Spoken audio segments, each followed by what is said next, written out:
Okay, a man after his own heart, right? So that's what he was looking for in a king. And that's what David has said to be through the Old Testament, a man after his own heart. It wasn't that he wasn't good looking, right? Because it did say he had the ruddy complexion and beautiful eyes, it says. But that wasn't what God was worried about. And that's not what he's worried about when he looks at you and I. He's worried about the heart. And that's what matters to him. And God chooses the most unlikely people to do his work, doesn't he? I mean, all through the Old Testament, we see that happen. A 90-year-old man becomes the father of a nation. Then the second in line, and a trickster carries out the plan of the nation, gets it started with his 12 sons. A young Hebrew boy, second only to the Pharaoh, and saves the whole world from famine and preserves the nation that God started. In fact, sets them up for phenomenal growth. And so much so that the Egyptians were afraid of them and put them into slavery. And then an 80-year-old man starts his ministry, 80 years old, and goes up against probably the most powerful king in the world at that time, Pharaoh, and brings the nation of Israel out of Egypt. God can use and equip anyone. Each one of us, it was told to us this last week, each one of us has a purpose and a ministry. Are we doing it? God can use and equip anyone, and he's going to help us with whatever ministry that he has for us. For a king to lead his nation, he desired a man after his own heart.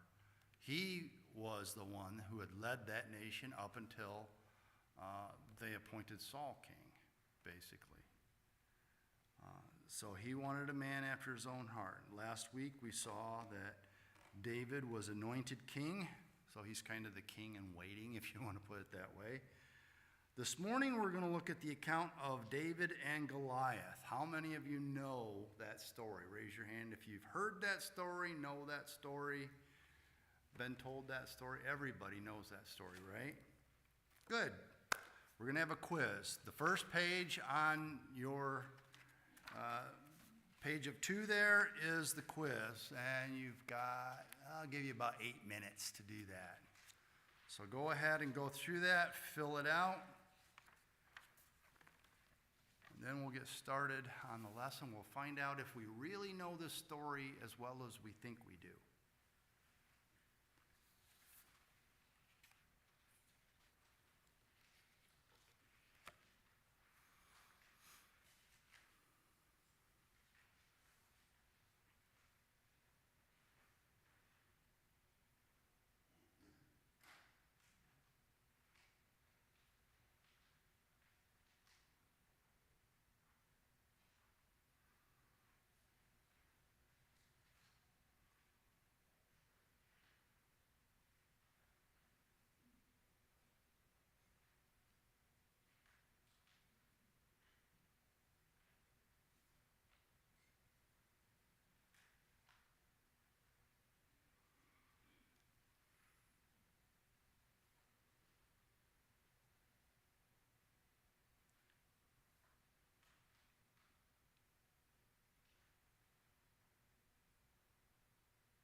Giving away answers now? Come on now.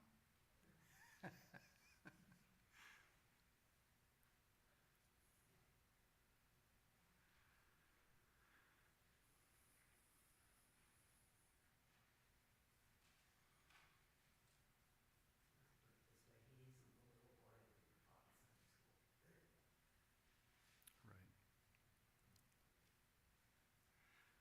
Okay. We will be coming back to this at the end, but right now let's turn to 1 Samuel 17, verses 1 through 16, and if somebody would get us started.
Okay. Where were the battle lines drawn?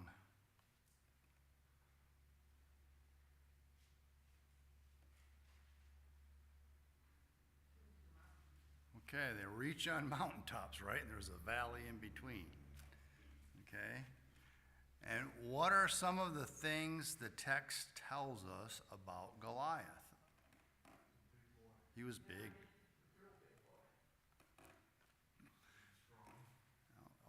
He was about 9 foot something, they figure.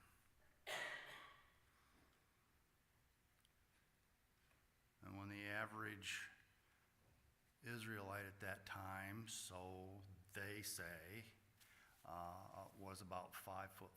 So yeah, 9 foot would have looked pretty big to you. Yeah. How long had the giant Goliath been presenting this challenge? Well, what was his challenge? Let's do that one first. What was the challenge? Okay. So if somebody came up against him and he won, what was supposed to happen? Israel would surrender. Okay. The Israelites Israelites were supposed to be their servants, right? What happens if the person beats Goliath? Okay, that's what was supposed to happen, right? Okay. So how long had he been presenting this challenge? 40 days. Boy, that comes up a lot, doesn't it, in the Bible? 40 days. But day 41 is coming. Like the morning is coming, right? All right. And last week, we learned that David was made Saul's armor bearer, right? In 1 Samuel 16:21. So he was made the armor bearer, but it says he was doing double duty. What else was he doing? He was Saul's psychiatrist. Well, you've got, okay, he was doing triple duty, what else was he doing?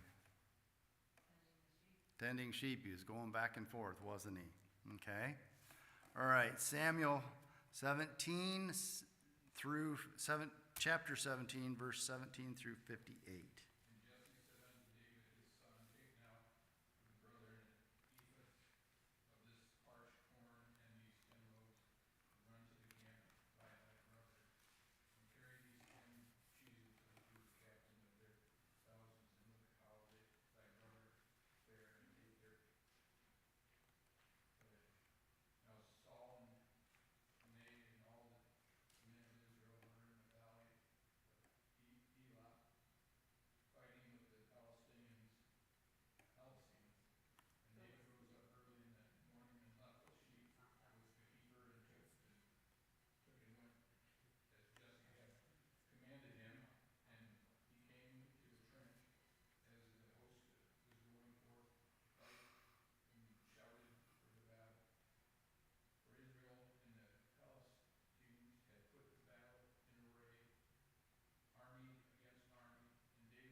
Okay. So David remembered something that it seemed like everybody else forgot. What did David remember, or what did he say that no one else was saying? Okay, God was with them. In fact, when Goliath comes out, he says they're the army of who? Saul. David says they're the army of who? God, the living God, right? The living God. Why was David sent to the battle?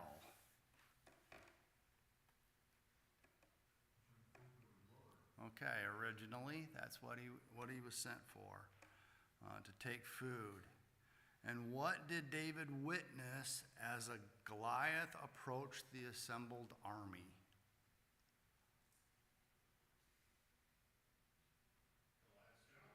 Okay, his challenge, and their what?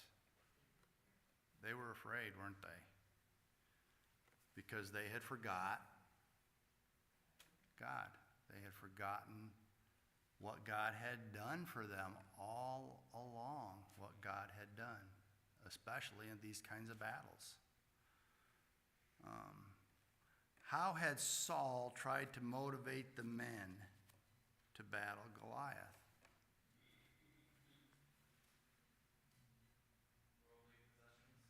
Okay, worldly possessions. That's great, because what should he have done?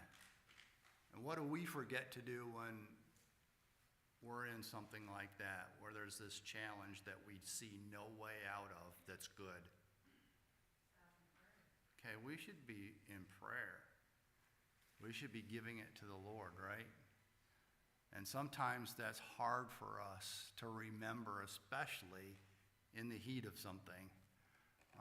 Even for simple things, like, where did I put my glasses? And I looked around the house. Of course, that doesn't help because you don't have your glasses to see where you're going. So then you just stop and pray, right? And then you can find them.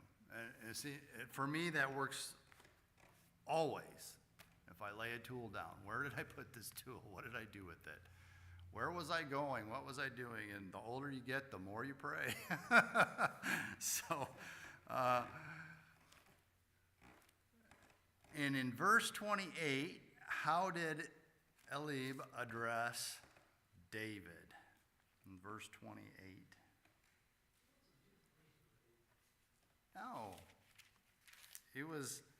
Maybe he was ashamed. You know? Maybe he was ashamed when he heard David say, "For who is this uncircumcised Philistine that he should defy the armies of the living God?" If that's not rubbing somebody's nose in something, I don't know what is, right? So he was upset with him. You know. I wonder if he was also upset because David had already been anointed king rather than himself. I'm sure that didn't. I'm sure that's, yeah, especially when. Probably would have rubbed him a little. It seems like God never takes number one. In that culture, especially. Yes. Absolutely, yeah. So what was likely the motive? We just talked about that, actually. So let's go on to 6. When David offered to fight Goliath in verse 30, what's Saul's response? You're too young. Yeah. You're too young. What was David's motivation for fighting Goliath? Okay, God's glory. And that's what makes the difference. You know, they had forgotten about God so much that God's not even mentioned, let alone bringing God glory in the victory. David had not forgotten that. I guess that's why he's described as a man after God's own heart, because David's primary purpose, up until a certain point anyway, where he makes, and so then his purpose is to glorify God in all of his life, and that would include this.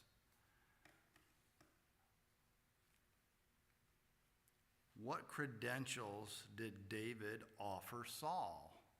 Because Saul says, well, you're too young. And David says, well, what does he say? Okay, right. I mean, and the one he describes as grabbing his beard, right, flinging him down. So it's like it's hand-to-hand combat with teeth and claws, and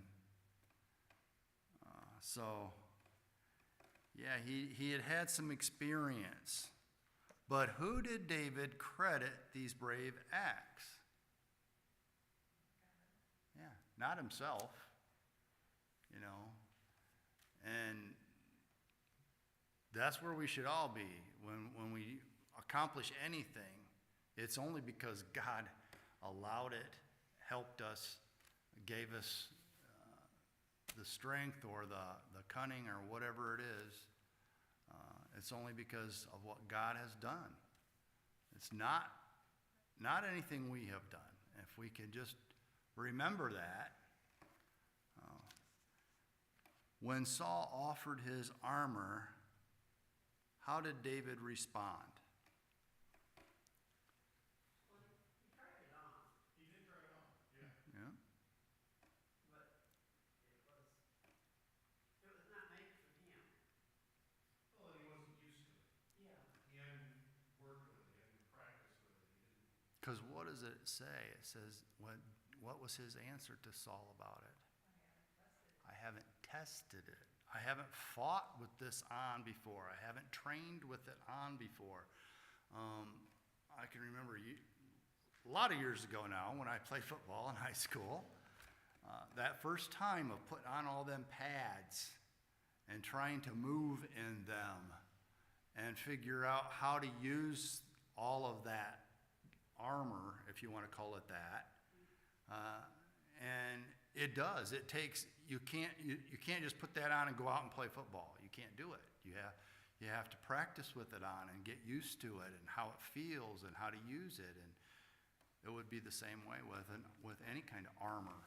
Same way in your military and the things that they have to use. They have to test them out. They have to be trained. And he was not trained to use that armor.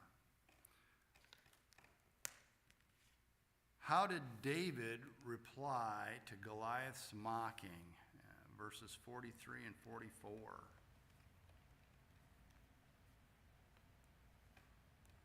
Oh, wait a minute. Yeah, okay. What did he say?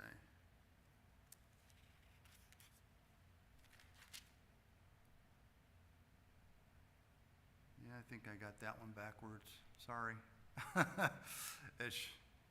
This actually is the mocking part.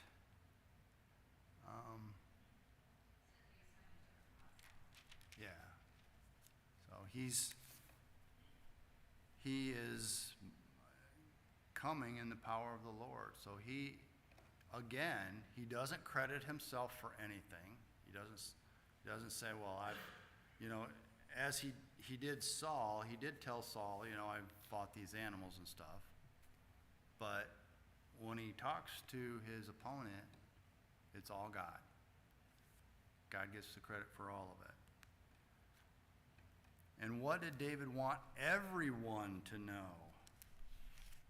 In verses 46 and 47. Okay. The Lord does not save with sword and spear. It doesn't matter how strong your opponent is. Satan is a formidable opponent, is he not? He is strong. But God is stronger. And we have the Spirit of the Lord living in us. We can fight against sin. We do not have to succumb to that. And Satan has no power over us no real power over us. He can tempt us, but he has no power to make us do anything. How did David defeat the giant?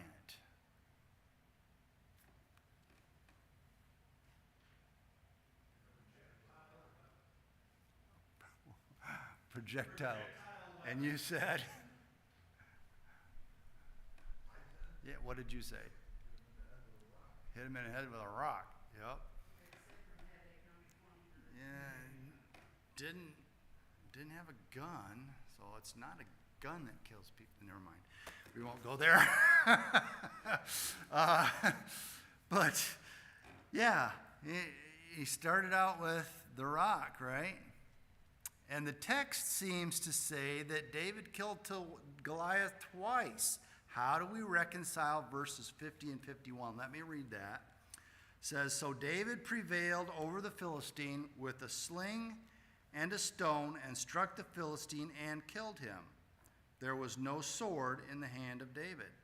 Then David ran and stood over the Philistine, took his sword, drew it out of its sheath, and killed him and cut off his head with it. When the Philistines saw that their champion was dead, they fled. Well, I have an idea that David perhaps didn't realize that Goliath was actually killed with the stone. So he was just going to take his head and make sure so everybody could see that indeed he's headless. So therefore he was killed once. That's the only way, but he was just making sure that everybody saw that he was dead. David said he's going to cut his head off. Yeah, he did. Yeah. Right. Yeah.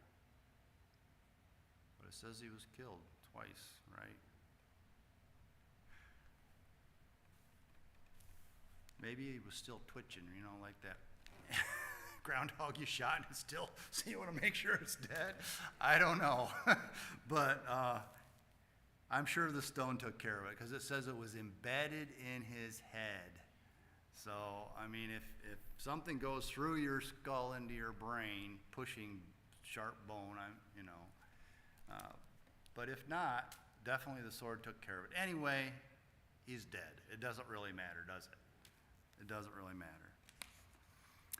How did the two armies respond to the Goliath's defeat?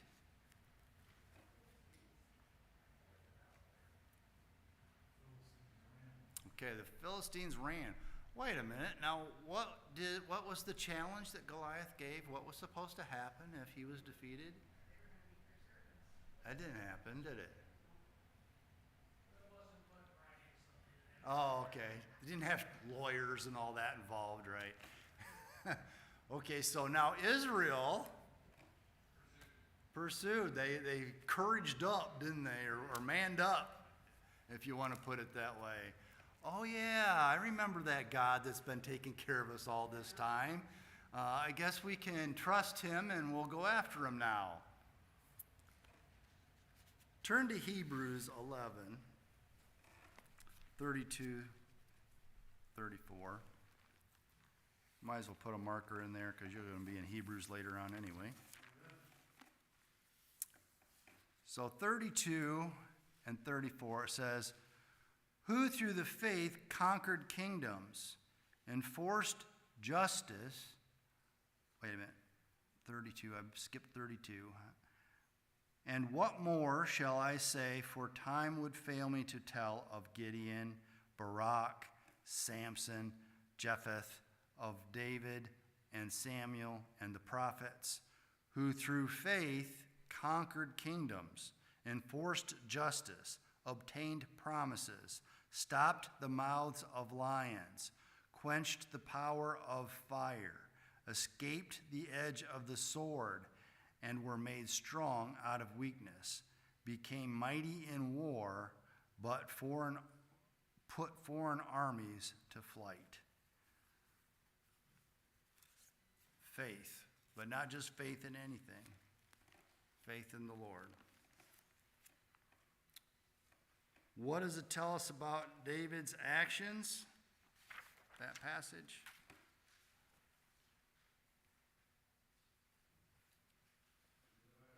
Okay, you did it by faith. Geez, I gave you the answer too. All right. Which attributes of God in that passage was David trusting in?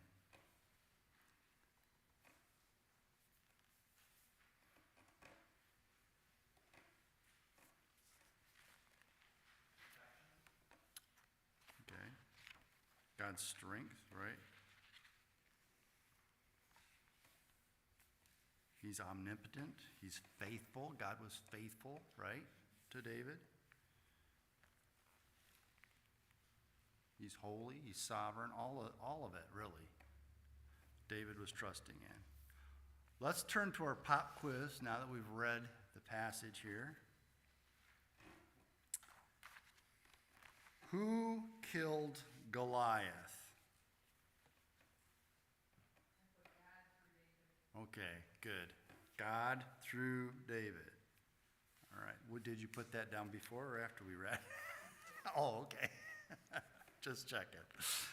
All right. Who was leading the Israelite army? Saul.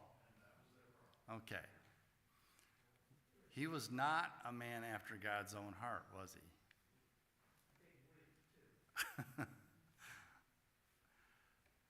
How? He was hiding to begin with when they picked him out, right? But God gave Israel the king that they wanted. That was exactly what Israel wanted. So be careful. Be careful what you ask for. How old was David during this battle?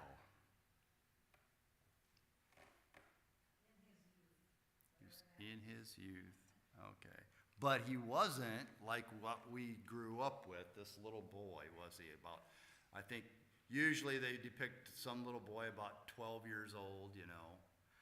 And He probably was already gone through his bar mitzvah, which would mean he would have to have been at least 13, because Saul offered his daughter to marry him, and he's not going to be married before he's bar mitzvah.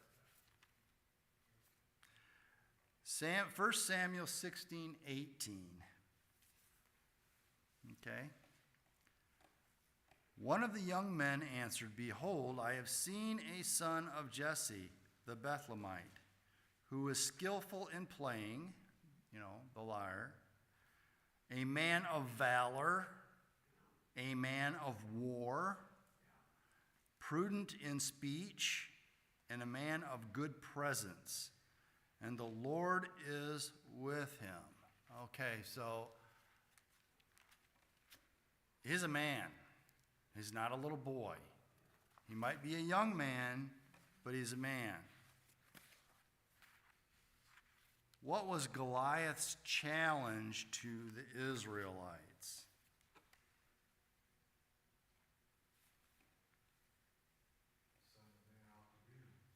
Okay, man-to-man combat. Let's settle this without two whole armies getting involved. And we'll just one-on-one. He was pretty arrogant, really, because he didn't know what they had on their side. Why didn't David wear any armor? We've discussed that. And it wasn't because it was too big, which when you were in Sunday school as a little kid, I remember being taught, well, David was a little guy and Saul was a big man and the armor was too big. Well, that wasn't the case. It's because it wasn't tested out. He had not went to war with armor on before, let alone somebody else's. Okay? What weapon did he take into battle? And you were supposed to draw a picture of it. What did you draw?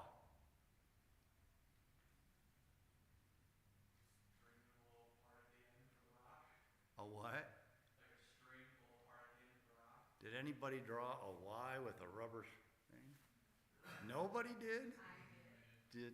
Yeah. That's kind of when you're a little guy, that's kind of what you're thinking of when they talk about a sling. You're thinking of a slingshot.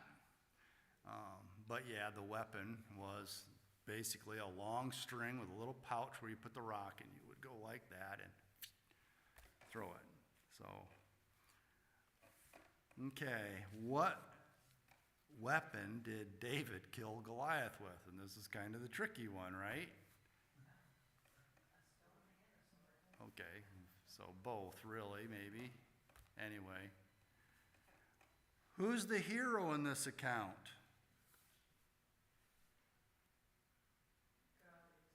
God is good. Yep, not David. He's the one who directed the rock and allowed it, pushed it through a skull. Right. There is something to be said for the heroism of David in his faith. You're right. Because even in Hebrews, God mentions him Right. as the hero of the story. Yeah. So, well, and to his people. Yeah, physically. Yeah, he was the hero to them. So, depends on how you look at the term hero. Okay, well, Because his people weren't looking at God for help because they didn't go against him, when David killed him, I wouldn't think they said, well, God killed him, they weren't even looking for God, they didn't know what to do. right. And the songs from the next chapter where David's killed his 10,000. Mhm. So they were giving him. But David knew the truth, and David proclaimed the truth, that it was God. Even in our faith, we can't have faith without God giving it to us. So you can say, well, David had faith to do this, but who gave him the faith? So it's always God. But yes, as far as people go, they saw David as the hero. What is the most important message of this passage? And I've been taught a lot of different messages when it comes to this. Okay, God can use anyone. No situation is too difficult for the Lord. Okay, those are good. Trust God. There you go. Trust in God rather than self. I've been taught things like when you're going up against the giants, the giants in your life, and that's good, and it's true that God will help you with that. But the main passage talks about trusting and having faith in God rather than self, weapons, or anything else. What other details do we recall about this passage?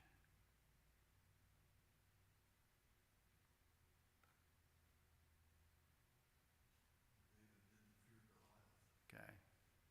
He didn't seem to have any fear because he feared who? He feared God. All right. Good. Interesting detail, Goliath was a spiritual man. He cursed David by his God. Right. So, he was a spiritual man too. Just walk out. Yeah. Anything else anybody wants to add? Well, we're out of time, but you do have some application there that you can take a look at throughout this week. And now, what was interesting to me about this is that we want to put a little plug in here for Wednesday night. We're starting to learn on Wednesday night. We're finally getting into the part where we're learning how to study the Bible. He went through a lot of reasons as to why, getting up to this point, but he's starting to give us some tools to use on how to study the Bible. A lot of these stories we've known since we were knee-high to a grasshopper, but do we know the truth? Do we know the correct part of the stories? And we've seen, I think you can all say there's at least one thing in here that we looked at today that you thought of it differently, maybe growing up, that you were taught differently. So just a little plug there, Wednesday night, we're learning how to study the Bible. It's an extensive series, but it's been really good so far. So if you really want to learn to study the Bible, come on Wednesday nights. So, Fred, would you close us in prayer?